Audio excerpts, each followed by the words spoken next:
Tell me about the first video. It's terrible. Sunshine Coast is a beautiful holiday destination, but there's not much food culture there. There's a couple of good restaurants. Sydney's food scene is currently better than Melbourne's. And the Melburnians hate that I say that, but I think it's true. I want to see you in India smashing street food. Yeah. That's all I want to watch. Okay, done. But no, they're good. That's not cooking. That's called surviving. What about a toad in a hole? Toad in a hole. I've only just discovered what the hell a toad in a hole is. It's not my favourite dish. I won't lie.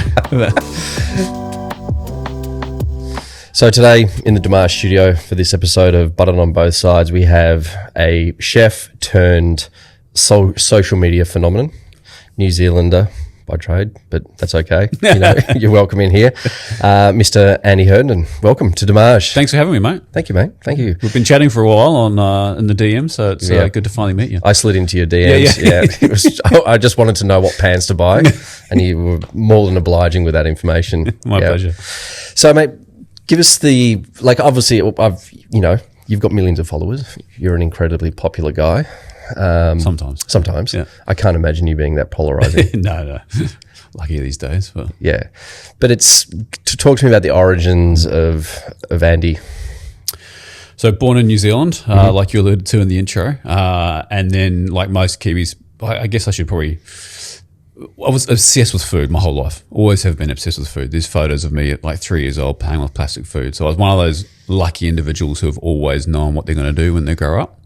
And then because of that, I couldn't wait to get out of New Zealand. So like most Kiwis, as soon as I was 20 and had enough cash, I packed my bags and went to London. And I started working in some amazing restaurants there. So I worked for a guy called Tom Atkins for a couple of years, worked at Richard Branson Roof Gardens for a while, a restaurant called Babylon. Ended up at a place called the Great Eastern Dining Room out in Shoreditch, which was a lot of fun. It was kind of, a pretty crazy time in London. That was kind of like when the East was still the East. Yeah, it was. But the young bankers were moving in. So there was this kind of pretty crazy thing happening in that point, like in London, sort of 2008 to 2012, where there was a whole bunch of young bankers making a lot of money, and they were just spending it on restaurants, which was and partying, I guess. But it was a fun time to be around. Yeah. And then did you work kind of in West, like Notting Hill? You did a stint as well. Did a stint, at a restaurant called E&O, which is the sister restaurant of Great Eastern Dining Room, which is cool. So and it's still there. It's still there. Yeah. It was right across the road from the infamous bookshop. I know the bookshop well. And we had It was one of those first times in my life where I'd been exposed to seeing celebrities as well, which is kind of crazy. So I remember kind of, always going there was a pub across the road that I'd go to have a break at, and often seeing Jamiroquai, sinking a pint there. That was a pretty cool kind of moment. I love it. Yeah. And he was kind of synonymous with, I guess, that era of London and music and the whole culture of it. Yep. And then you did a stint in Sydney as well? Yes, I did. I left London 2012 to come to Sydney. Yep. And was here for about 9 months, almost a year, I think. Decided I didn't love it at that time. I think the food scene in Sydney back then was quite different to what it is now. Probably wasn't quite as mature as it is now. Mm-hmm. So, and I was kind of searching for that, back to being that kind of European feel of a city. So I went to Melbourne. I went for a trip to Melbourne, fell in love with it, and moved to Melbourne, and was there for 7 years. Worked for a restaurant called Gil's Diner for a while, and then Andrecott, and then ended up at St. Ali for a couple of years, running their whole group of restaurants or cafes. Cafes, yeah. So what was it about Sydney that you said it wasn't kind of developed? Was this what year was this? That's 2012. Probably halfway through 2012, and it felt like it was a lot of big, brash restaurants, and it was a lot of eating out to be seen to be eating out. I don't think there was heaps of actual substance to the food culture. In the restaurants that I was working at, there was certainly a lot of great Vietnamese food and stuff like that, but the restaurants that I was working at, there wasn't heaps to it. And I think it was a different place. It was great place to party. I just don't think the food scene had kind of come alive yet. And Melbourne was, for a long time, the best city in Australia to eat. So I kind of wanted to be there. But it makes sense. Yeah. And then I guess growing up in New Zealand, you'd be okay with Melbourne weather. Yeah, yeah. It does. It does wear you down after a while, but it doesn't bother me. I quite like seasons. It's good. It's kind of nice to have seasons. Yeah. Sometimes. All right, I want to dive into the Melbourne food scene a bit more. You got it was a Jacques Ramon and the whole old school, and then kind of working. Entrecôte is an absolute institution. Yeah, absolutely. Yeah, I love that place. I was there a few weeks ago. Yeah, and then you've done the French thing for a while, have you not? Yeah, I guess I've always cooked modern European. Working in London and that area when I did, it was all based off French cooking. It was often English ingredients, and English, I guess, recipes, but it was very much French technique. So I know that reasonably well. But I guess where I specialise or where I like to cook is like French brasseries are my kind of thing, not fine dining. I've never kind of been one of those fine dining chefs. Nothing against it. It's just it's not really my style, I guess. Yeah, where everything's kind of over engineered. Yeah, everything's very meticulous, and I think for me, food is about breaking bread with friends and family, and isn't necessarily about 20 courses of intricate food. So. And 20 courses with matched wine. Yeah. It's like, if you're into it, it's great. Yeah. I don't have the patience. I love it, but I love it 2 or 3 times a year. And I think that's how it's best enjoyed. But for me, I love cooking, big pieces of meat and salads and stuff like that, that it's sit in the middle of the table and everyone kind of, digs in. Because it's also, as the chef, it means you can enjoy it as well. You're not kind of... Oh, of course, yeah. And in terms of, so you've done London, Melbourne, Sydney. Where was before? You've just moved to Sydney. Yeah, living just down the road from here. Yeah. Where were you beforehand? Sunshine Coast. Yeah, so this is all a product of COVID. So before COVID, I was running a big group of restaurants for Emirates, the airline, based in airports. It was a really corporate chef job, and I didn't love it. The people were great, but it was a corporate chef job. I was wearing a suit every day and traveling a lot, 100 flights a year, always on the road.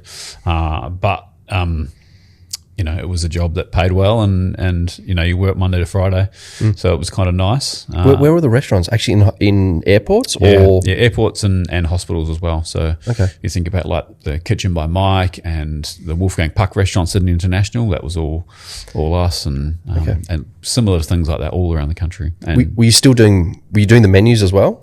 No, I mean I had 8 executive chefs underneath me. Okay. So, yes, they were going through me, but no, not on the day-to-day. It was very much a corporate hospitality job. Yeah. I'm surprised you, but why would you move from Sunny Coast? Like, Noosa, baby. Yeah, well, I mean, we left in a hurry. We left Melbourne in a hurry. Caitlin and myself both lost our jobs pretty early on in COVID.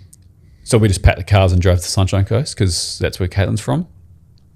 We kind of sat around not doing much for 6 months because we were lucky enough to be able to do that. And then I thought, well, I need to do something and I don't want to work for anyone else anymore. So that's kind of when the content started.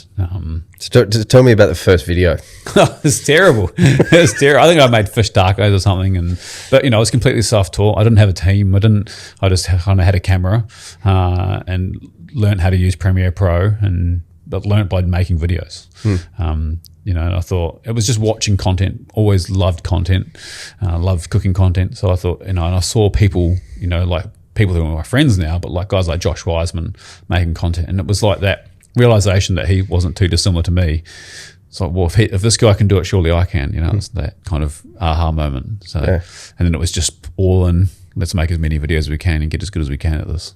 So for you, it was a volume game to begin with? Yeah, absolutely. Yeah. So at the start, we were focusing on short form, mainly on TikTok, and I was posting 2 or 3 videos a day for the first 3 months. And then I calmed down to 1 a day. And I did 1 video a day, short form video a day for over 2 years.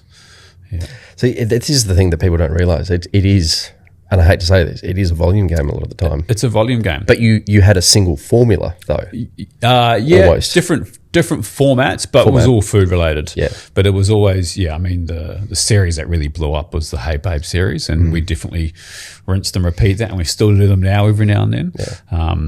But then it was trying other things and seeing what else would work, and yeah. And then were you, I guess when you're trying things, you're looking obviously at reach, but then were you kind of going, oh, well, we get more comments when we do this, or we get more shares when we do that, or is there certain ingredients? Did you find there was formulas to ingredients and topics?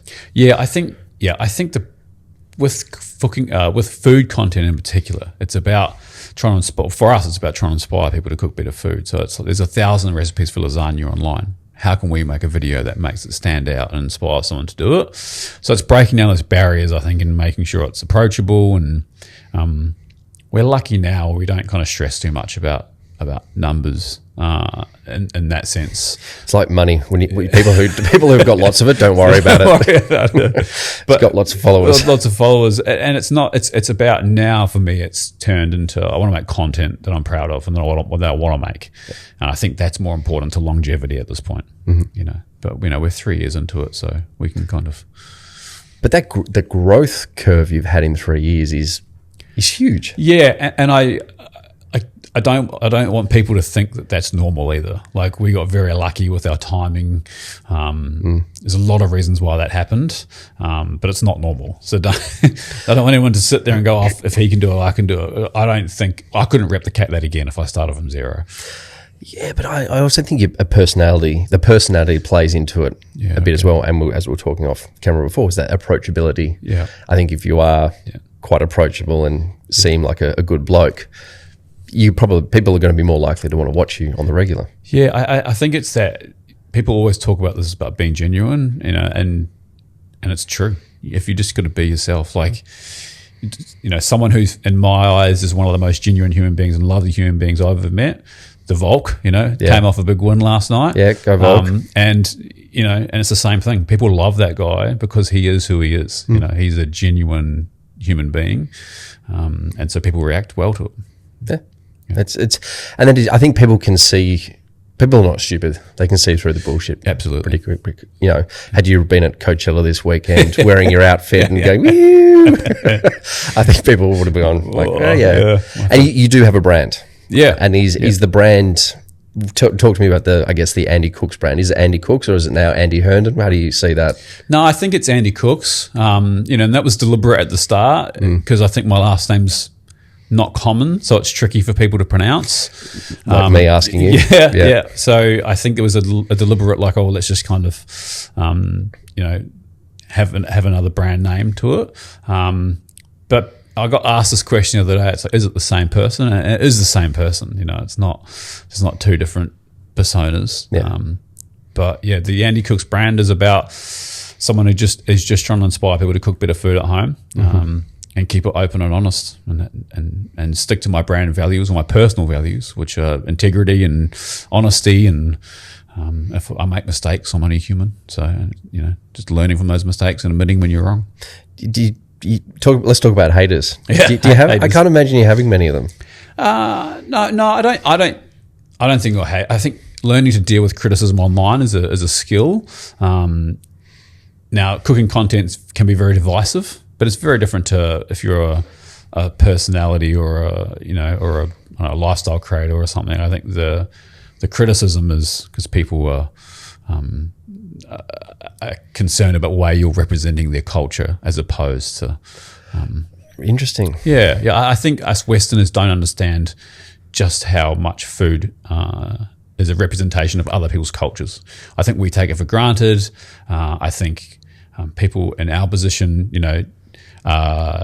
food's kind of almost a status symbol now. It's like I can, I've got the time to be able to cook a really delicious meal or to a certain degree, whereas you got other cultures and it is food is history, family, it's all those things. So it's really powerful. And I think that's what I love about food. Yeah, that's really interesting insight. It's like, if you do it a lasagna, as you were talking about before, and it's, and let's say you put something in there that's not supposed to be in there, people are going to arc up. Yeah, absolutely. But I also think that people don't understand that you can make, the way a nonna makes lasagna in one village in Italy, in the north of Italy, is going to be very different to how a nonna makes it, not only in a different part of Italy, but in the next village, she'll make it differently. Or, their history, their family will make their lasagna different. So, And how are you doing much travel? Obviously, we talked about where you lived. In terms of ideation, ideas, how does that come to you? That was part of the move, actually. I didn't really answer your question before about why I left the beautiful Sunshine Coast, and it was largely to do with inspiration. Sunshine Coast is a beautiful holiday destination, but there's not much food culture there. There's a couple of good restaurants. You come to a place like Sydney and there's 1,000 good restaurants, from the incredible banh mi that you get in Marrickville to, you go to Clown Bar in the city, or you go to India, Bessie's. So Sydney's good now. Yeah. I just want to get that. So yeah. Just the Sydney side is like, so we've stopped shitting on Sydney. Perfect. Just checking. Look, Sydney's food scene is currently better than Melbourne's, and the Melburnians hate that I say that, but I think it's true. Ooh, spicy. Yeah, I think it's true. Although, in saying that, my favourite restaurant probably in the world right now is in Melbourne. So, and what's that? Gimlet. Okay, yeah, I booked it for this Friday. Yeah, I love Gimlet. I've never been. It's fantastic. Yeah, I'm a big fan of Andrew McConnell's work. Yeah, but not only that, Gimlet's amazing because of the culture that he's built in that business, I think, and the team there is incredible, from the first person that you see to the staff on the floor, to the food runners, and then the chefs. They just do an incredible job. The bar team, they do fantastic work. It's amazing. I love the room. I love the ambience. It's my kind of restaurant. The space looks amazing. I grew up in Melbourne and been here 10 years and still haven't been to Gimlet. So I booked it this Friday. I'm like, I cannot wait. Yeah. You'll love it. I'll be very surprised if you don't enjoy it. I don't think I'll hate it. I don't think so. So anyway, back onto traveling and food. Let's get into that. Yeah. We've traveled a lot for work. 2023 was a really big travel year for us. All through Asia, all through the States, Dubai. And then, we kind of knuckled down and focused a bit more last year. And then this year's been much more about the move and then getting the studio set up and the team set up. So haven't traveled a lot this year. We do a lot of domestic travel. We haven't traveled a lot, but we'll probably get back into the travel stuff next year. I love traveling to make content. I want to see you in India smashing street food. Yeah. That's all I want to watch. Okay. Done. But is that could that be part of the plan where you are going into different cultures? Yeah, absolutely. Yeah. We did one recently where we went to WA to a restaurant called Big Don's, and I kind of worked there for a couple of days. So that'll be coming out on YouTube at some point. But that's kind of a forte into where I'd love to kind of take the YouTube channel into, putting me back in the kitchen and some incredible places around the world. But I remember they did. I like the idea of like a DJ. You know how DJs come and they do a set, like whatever club it is. Yeah. I like the idea of a chef coming in and doing like a week residency at a restaurant. Yeah. I think there needs to be more of that. Yeah, I agree. Yeah. And then it becomes a bit of an event, and for 7 days you're at whatever restaurant, Big Don's. Yeah.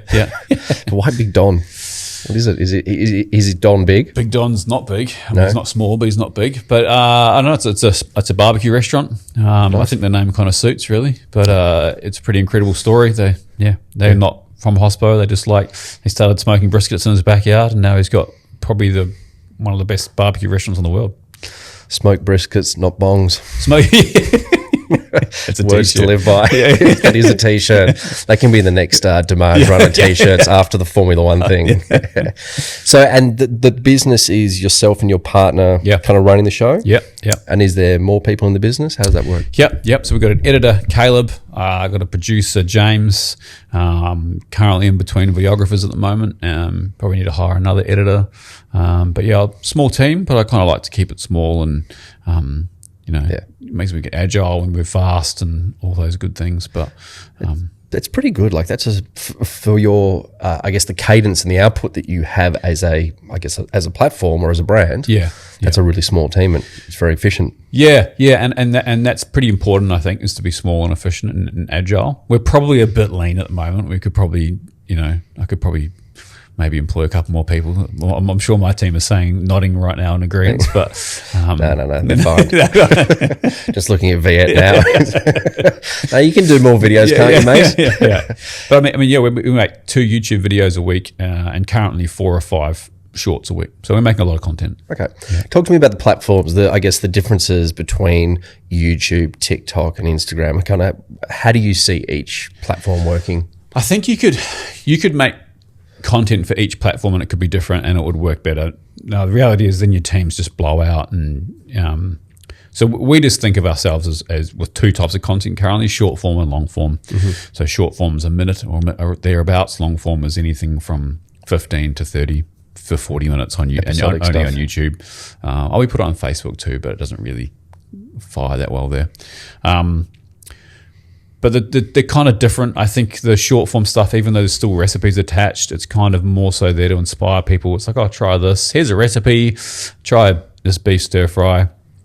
Long form's kind of a bit more of a deep dive into techniques and stuff. And the long form's where we'll really focus for the next 12 months now, I think. And why is that? You see more brand value there? Yeah, absolutely. It's about, actually building the personal brand or building the media side of the business. YouTube's an incredible platform. It's now the biggest streaming platform in the world.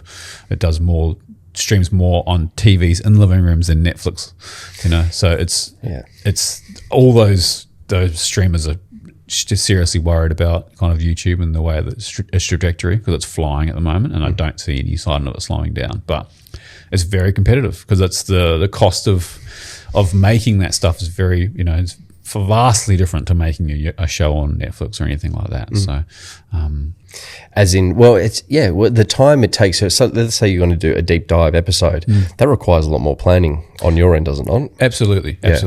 But we can punch out a decent YouTube video in 3 or 4 days if we needed to, and that's the long side of things. There's people out there that are posting videos on YouTube on phones, and they're doing incredible views. There's a guy I watch a lot called, his stage name's Cletus McFarlane. He's like a guy from Florida, has a race team, like a race car, a whole bunch of race cars on a racetrack. And he's doing millions and millions of views, and most of the stuff's filmed on iPhones. It's crazy. Even we're the same. Yeah. We've got a couple of iPhones in our face right now, and a few other cameras. But it is. We just got back from Geneva, and we just did this whole thing in Geneva for Watches and Wonders. It was mostly all on phones. It's just how it's. Well, I think the phones have got so good. They're so good. They are so good. But there is something fun about all the other gear. The other gear does look better, though. Yeah. But it takes a lot more work, right? Yeah, exactly. And it probably looks 10 or 20% better, but it takes 80 or 90% more work. True, and probably you are the only person that notices that 10 or 20% better. Do you think, or do you think the viewer gets it? I think they do, but not, not consciously, if that makes sense. Yeah. And there's also something I always talk to my team about, YouTube is YouTube, but not TV. So like if there's someone's shadow in the background from a camera guy, it's like, leave it in there. It doesn't matter. Like, of course there's someone filming this. Like this doesn't need to be like perfectly polished. If I mess up a word and they're like, oh, we need to do that line again. It's like, no, like it's human, like I'm not the most articulate speaker. So I think it's weird if I then become, we spend 2 or 3 days just getting the right, take after take to make sure that every word is spoken perfectly. And I think that's a good thing. But I think brands probably, for the most part, don't get it. No. I think of it as being audience first versus brand first. I think if you're thinking audience first, people are going to click with it. Yeah, absolutely. I think, there is some brands now that are doing good content, but not many of them. They're kind of still struggling, I think, and they all start with the same intro, and it's like, hey guys, this is Peter here, and I'm going to tell you. It's like, no one cares. No. You don't see any content creator like starting with that line. No. But I do believe there is a formula to great starts of these videos. Absolutely. I think there's hooks within the first 2 seconds, 4 seconds, etc. Absolutely. That really pull people to the next part, to the next part, to the next part. And I think when you do work that out, content can fly. Yeah. It's all about retention. Yeah. And shock factor, and there's lots of ways to start with a question, start with a statement, Your lasagna sucks. Yeah. Give that one a try. Let me know how it goes. I will.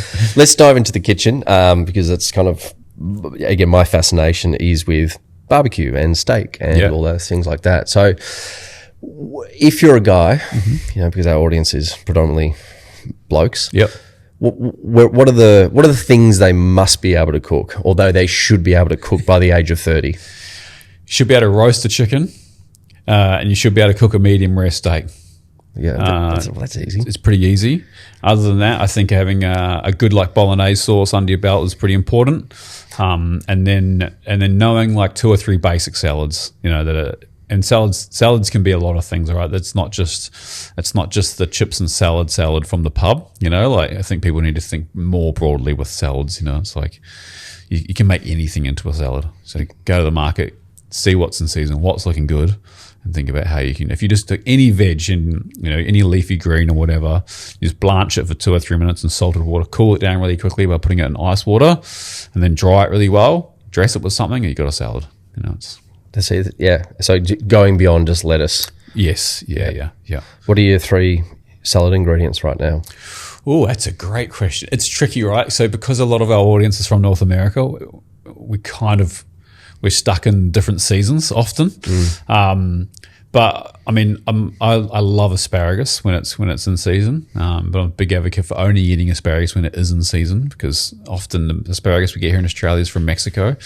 And I think it's one of those things that's like, just eat it when it's in season. But and then coming into this time of the year, we're going to start losing a lot of our fruits and stuff like that. So, but we're getting really good apples at this time of the year, pears, mandarins. Yeah, big fan. Yeah, I love mandarins. Yeah, I do love a mandarin. It's an easy snack on the go too. Exactly. Feijoas, that's a great kiwi fruit. It's coming into season. See, you actually raise an interesting point there. If let's say I go to the Vic Market. Yep. Everything there is in season, correct? You're not going to get imported stuff by the most part? You would hope not? You'd hope not, but not necessarily. So there you go. So eating what's in season is a good way to go. Yeah, absolutely. Support local. Absolutely. Yeah. And it's also about the nutrients that you need at the right time of year, right? So you think about when, citrus, mandarins coming into season now, you're coming into the colder months, because you do need a bit of extra vitamin C. Yeah. So I don't get scurvy. Because that's a real concern. I hate it when I get scurvy. And gout. That's the worst. Get the old limp going through Bondi. All right, so eating food in season. So we're under 30. It's medium rare steak. Yep. It's a roast chook. It's a couple of a few good salads under your belt. Yep. And then when you're graduating, say kind of to my vintage, and let's say under 45ish. I think it's more about having a good basis of cooking techniques, so that you can put on a dinner party and kind of impress your mates, right? So it's all those things that I just talked about, but then maybe some stuff that's a bit more elevated. So potentially something like a salmon en croûte, or using pastry involved, or dare I say the infamous beef Wellington, things like that, a bit more kind of advanced. What about a toad in a hole? Toad in a hole. I've only just discovered what the hell a toad in a hole is. It's not my favourite dish. I won't lie. Someone said to me, have you had toad in a hole? I said, no, I've had a frog in a pond, but not a toad in a hole. Yeah. All right, so beef Wellingtons. Yep. Yeah. Again, we're kind of heavy on the meats, which I'm a big fan of. Yeah. What about more exotic meats, like cooking kangaroo and things that are more gamey or different? Yeah, I think kangaroo is probably something we should probably eat more of in Australia. But it's lean. It's lean. It's very lean. But I guess that's what everyone's, especially in Sydney, everyone's into. They're lean protein, aren't they? Everyone, you go to Bondi, I was in Bondi on the weekend, and everyone's got a 6-pack. It's crazy. I know. Yeah. Trust me, it keeps you honest living in Bondi. It does. But you're the antithesis of a chef. You never trust a skinny chef. You're in good shape. Oh no, I wouldn't say good shape at the moment. I try. I try my best, but it's tricky. It's I think it's important to try and stay fit and healthy. For me, fitness is about my mental health more than anything, honestly. I think if I don't move in the morning, my days tend to be a bit shitter, if that's the honest truth, right? With my clarity, yeah. So, I make a conscious effort to try and move every morning for an hour. I love running. I've big fan of running. My body's not a big fan of it anymore. Talking about getting into a certain vintage, running's pretty tough on the body. So, but yeah, get up and go to the gym and just move. Yeah. And other things you do to kind of look after your head? Oh, that's a great question. I think, what do I do to look after my head? Probably not enough. the exercise is the main thing I do look after my head. And to be perfectly honest, people, so what do you do outside of work? I honestly, all I do is work. And I'm not saying that to be, big-headed or to show off or to support hustle culture or anything like that. It's just genuine. It's where I'm at in my life. And I feel like at this point in my life, I love my work. I really enjoy it. And so I have to kind of consciously try and take days off and have some downtime. But yeah, what else do I do for mental health? Just do shit that you love. It's like, so if you love work, then it's kind of okay. Keep doing it. If you don't love work, then maybe try finding a new job. But are you big on the scrolling, or you? I go through stages. Like there's a certain element of it that I kind of have to be. I kind of need to be across what's going on. At the moment, I'm pretty good. I had a pretty lazy day yesterday, and I probably did doom scroll for an hour at some point. But yeah, probably less and less these days. I don't feel like I kind of have to be attached to what's going on at every moment. I feel like content goes through stages too, right? Whereas, often there's just not much content that I'm enjoying. So, and there was a lot of other stuff to distract me yesterday. So there was, there was lots going on in Formula One. There was a big UFC fight. It was, all kinds of Volk stuff. won and Oscar. And Oscar a good won. Day for Aussie sport yesterday. It was awesome. Yeah. So you are a motorsport kind of guy? Genuine motorsport guy. Yeah. Good to hear. I've always loved it. Yep. So it's one of those lucky, privileged things that I get to do now because of, have so many followers, is that I get invited to Formula One and hang out. And you're at the Grand Prix this year? I was, yeah, I was there with Red Bull. So, it was a fun. Melbourne Grand Prix is always a wicked weekend. It's just, but it's big now. That's huge. Yeah.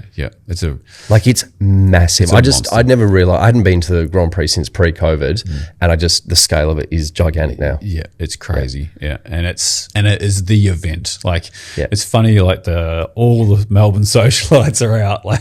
Everyone is there. Everybody. Yeah. But it's good. I think. It's a great race. It's great that it's now the first one of the year. It deserves to be the first one of the year. Yeah. I think having Bahrain as the first race was a bit kind of different, but it made sense commercially or financially for the teams to be there. Yeah. But I think, and the Netflix effect, I think, has been big. Yeah, huge. But Melbourne does sporting events very well. True. They just kind of nail it. It's a big event. There's a lot of people. The food's good. The beers are flowing. Everyone's having a good time. So as long as the weather holds out, it's usually a pretty good weekend. It was pretty cold on the Sunday in the end, but it made a great race though. It did, yeah. And that's what it's about. Absolutely. Yeah. So who's your tip for the world champion this year? I think Oscar's going to take it. I think Oscar's going to take it too. Yeah, I know. Ben doesn't like that idea. No. He's a Lando guy. Oh, yeah, my best mate, Eamon's a big Lando guy. And he's, my mate Eamon named his son Lando and everything. I was literally just baiting him this morning and just giving him so much grief. Good. Yeah, it was so good. But I think Lando just gets in his own head too much, you know. And I like Lando. I'm a fan of Lando, but I think he's, I fully understand and respect people getting frustrated with the performances, but he feels like he just doesn't get out of it once he's in a funk, and he feels like he's in a funk already.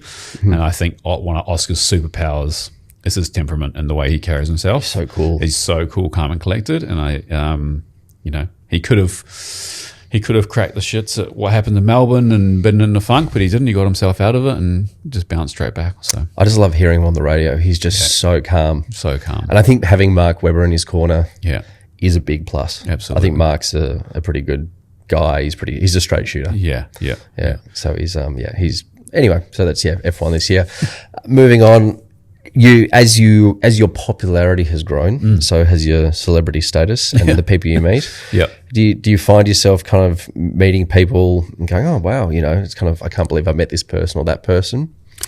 Yeah, I think so. Yeah, I still do. It's still certain people that you meet that you're like, oh wow, that's pretty cool. But probably less and less, without trying to sound too arrogant. You kind of, when you're kind of in this world, you're just exposed to a lot of it, and but you also pretty quickly realize that we're all humans. We all wake up and go to sleep and do all the normal human stuff, and some of them are really cool. Most of them are really cool, and it's fun to hang around them.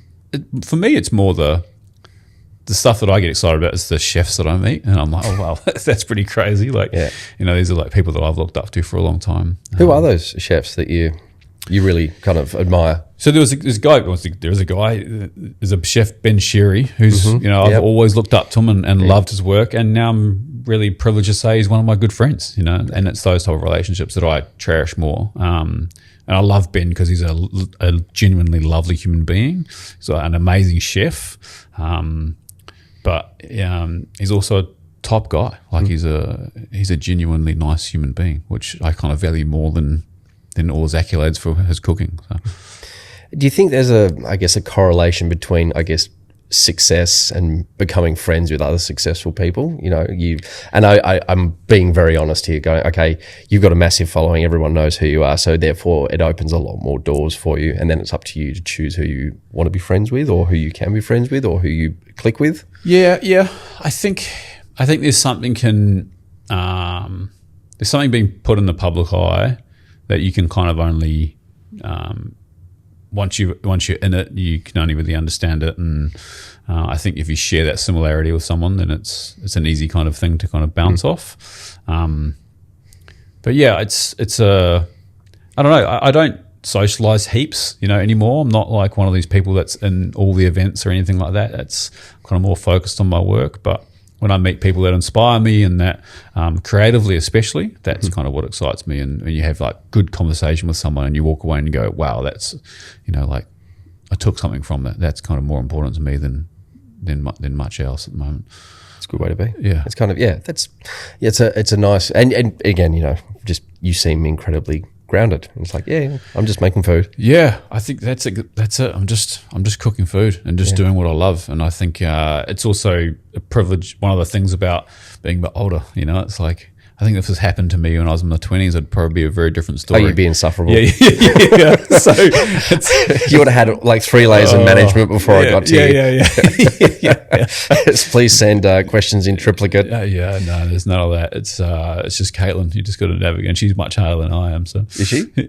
She's a breeze to chat to. Yeah. No, she's a breeze. Yeah, but she's she comes from this world. She comes from PR. She understands it. Yeah, she's it's not her first rodeo, but you are you strike me as a very accessible person. Like someone coming up to you in the street, you'd be happy to go, hey, absolutely, absolutely, no problem at all. Yeah, and I think that's worth its weight in gold. I think it's a good way to be, particularly when you are in the public eye, like you are. Yeah, I think you have to expect it, right? Like I think there's different levels of it, right? And I'm definitely not at the level where I have to stress about it or worry about safety or anything. I think if you get to like, Justin Bieber or Taylor Swift level, you can understand how that probably does become frustrating or wears you down a little bit. At the moment, it's still really, lovely and it's all pleasant. Yeah. So, and hopefully it stays like that. I cannot wait until you're a Justin Bieber level. yeah, just a full diva. Exactly. Won't be able to get you back in here again. No, I'll have to get a hire car for you or something like that. No, I'm sorry, you can't be. So let's just jump back into the kitchen quickly, just to finish off. We've talked about what you should be able to cook. What's your favourite ingredient to be cooking with at the moment, or most underrated ingredient we need to get our heads around? Most underrated ingredient is feijoas, I think. What the fuck is a feijoa? Feijoa is it's a kiwi fruit. They're delicious. And gold or green? They're green. The green ones. Okay. Yeah. So are we not a kiwi fruit. No, it's a kiwi fruit. I think it's actually from South America originally. Okay. But yeah, they're delicious. And I don't know why no one else has them. How are you using them? I just eat them. But no, they're good. Sorry, that's not cooking. That's called surviving. They're great in like jams and sauces and yeah. It's just because I saw some the other day and I've just been eating like 4 a day at the moment because they're so delicious. So we'll go and get that. Yeah, go get some feijoas. Yeah. What cuts of meat are we? Good question. Big ribeye guy. Really? Okay. Yeah. And then really into my flat iron steaks at the moment, which is part of the oyster. It was an oyster blade. It's the 2 muscles on top of, or one on top, one underneath of the oyster blade. I really like that steak at the moment. Cool. How do you cook it? Oyster blade or a flat iron, medium rare max. Okay. But yeah, medium rare guy normally, depending on the cut. But are you marinating the oyster blade or are you doing it a la natural? No, I mean it depends on what I'm cooking. If I'm making tacos or something, I'll marinate it first. But I'm a pretty purist when it comes to steak. good quality beef, salt only. That's it. Cool. Yeah, some people, especially the Americans, they kind of call me boring for it because they just kind of put heaps of garlic powder and stuff on steaks, and I'm just not a fan of it. Just salt. Salt, that's all you need. Yeah. Bit of Malden. Yeah. Yeah, that's all you, lovely. Yeah. Andy, thank you so much for your time. It's been very enlightening. I'm stoked how successful and approachable and down to earth you are. Thanks for having me. Yeah. And go Oscar. Go Oscar. That's all that matters now. Yeah. Thanks, man. Actually, no. You know, I'm not saying goodbye to you. What do you got coming up next? You've obviously got the cookbook. Yeah. I'm seeing you on the side of buses. Yeah. Everywhere I look, you've got this pensive look that you're having a bit of a iced coffee thing or a coffee brew with Boss. Yeah, currently working with Boss Coffee, which has been a really cool campaign. The creator's really cool behind that one. But what we're working on in the midst of another cookbook, but that won't be out for a while. But yeah, we're just really focused on making the best long form content we can at the moment. So go check it out on YouTube and let us know in the comments what you think. Where do we buy the cookbook? Cookbooks, get on my website, andy-cooks.com. Okay, so andy-cooks.com. Yep. Go and buy it. We'll put a link in the bio. Legend. And yeah, let's get everyone around the cookbook. How good. Thanks, mate. Thank you, buddy. Cheers.